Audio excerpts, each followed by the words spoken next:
So the question today is, what can I do now to help me improve myself? We're using the Thoth deck. As you saw in the beginning, I shuffled the Thoth deck and showed off some of the cards that I thought were interesting. The Thoth deck, if you've ever used it, it has a very distinct intelligence. You can feel the difference when you use a Thoth deck compared to any other deck. It's like it really does have a mind of its own. And so I only use the Thoth deck when I want to help someone get to the heart of an issue. It's not a superficial deck. I would never whip it out for any situation like, oh, is so-and-so going to come back? Or, any situation where you're kind of like, this is kind of surface level stuff. You want to use the Thoth deck to kind of find out where on the journey of life you are, or how you need to kind of get to the next phase.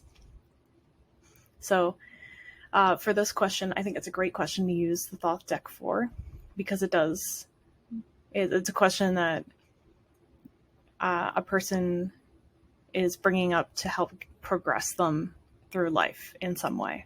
So for that reason, I definitely think this was an appropriate question for the Thoth deck. And so these are the cards that came out. As you see, they're all reversed. The other thing people who use the Thoth deck might automatically say is, why are you using a reversed card? Like, why are you using reversals in the Thoth deck? That's not how you're supposed to do it. Well, I don't listen to rules. Now, it's more because I am very accustomed to using reversals. They're one of my favorite ways to use tarot and any reading with cards. So because I am conditioned to using reversals, I continue to use them even with decks where they are not traditionally used. And so what that really means is I give priority to the meanings provided by Crowley, and hold on, I'm just going to look at my other. So there's another book called Understanding Aleister Crowley's Thoth Tarot. It's kind of an essential book, I'd say, when it comes to learning the ropes with the Thoth deck. So for those, I give priority to the meanings there, but I'll also blend in understandings from just my general knowledge of how meanings have come up in the past for this, especially using like the Smith Rider-Waite deck, for example. So in this instance, we have 5 cards. This is a very straightforward spread. It's pretty easy. It's definitely a go-to when other spreads are just too much. And because these cards are so powerful, you really don't need as many of them, I find. So if you can kind of condense it down to sometimes less is more, if that makes sense. But for the situation, if the client comes to you and says, what can I do to help me improve myself? And the moon reversed is there. The moon card in the Thoth deck is very dark, and it's not a nice place to be. It's very fearful, lots of nightmares.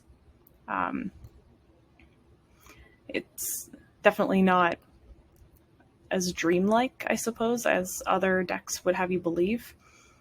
So with that in mind, I would be asking about their general mental health, if they've been coming through any periods of depression or things like that. And again, you have to be really delicate when you talk to people, especially when within the first few minutes of them sitting down at your table, you don't want to freak them out.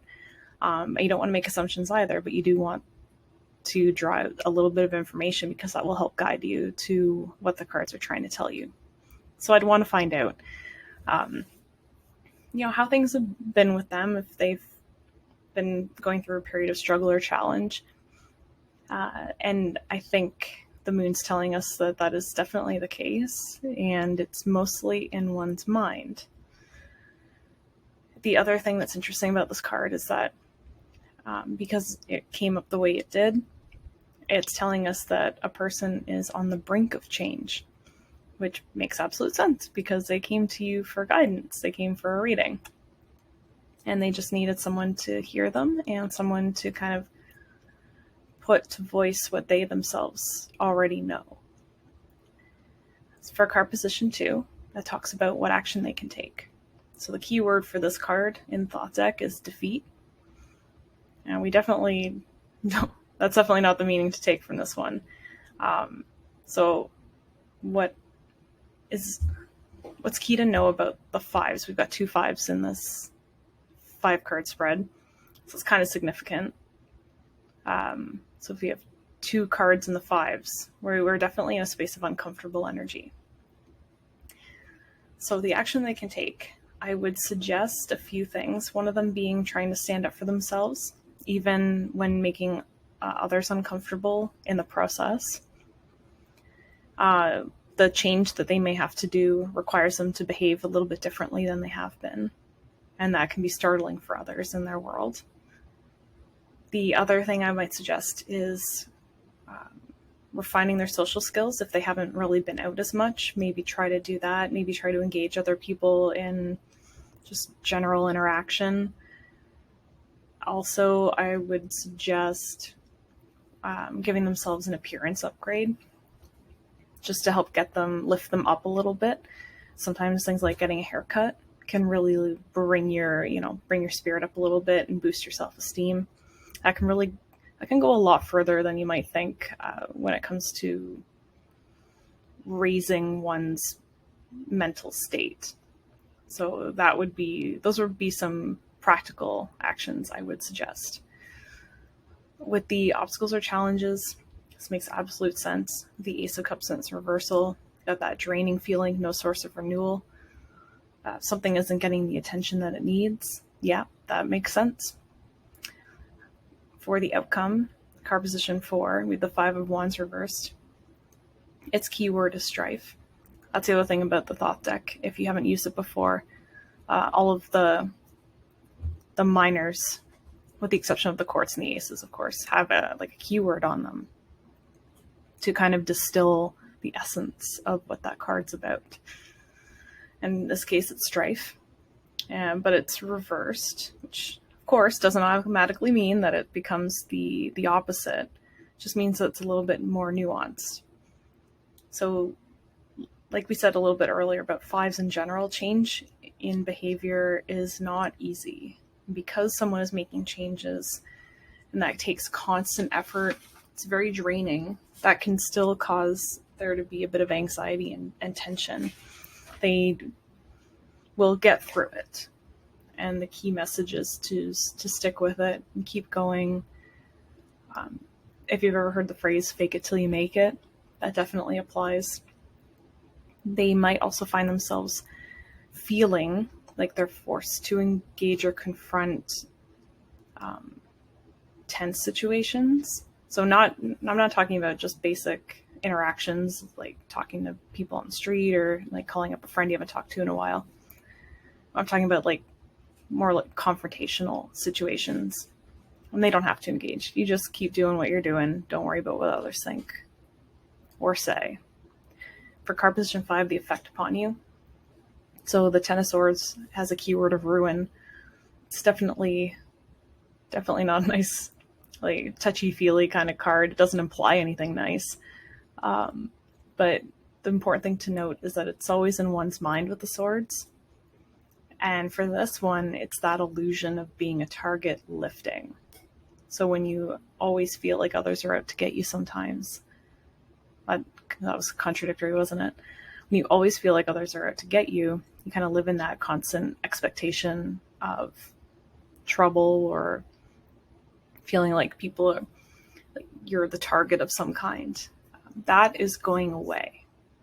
So that's the ultimate effect here. That's great because that seems like what we were talking about with the moon, that being like prior to the moon, prior to that paradigm shift of them being aware that something has to change.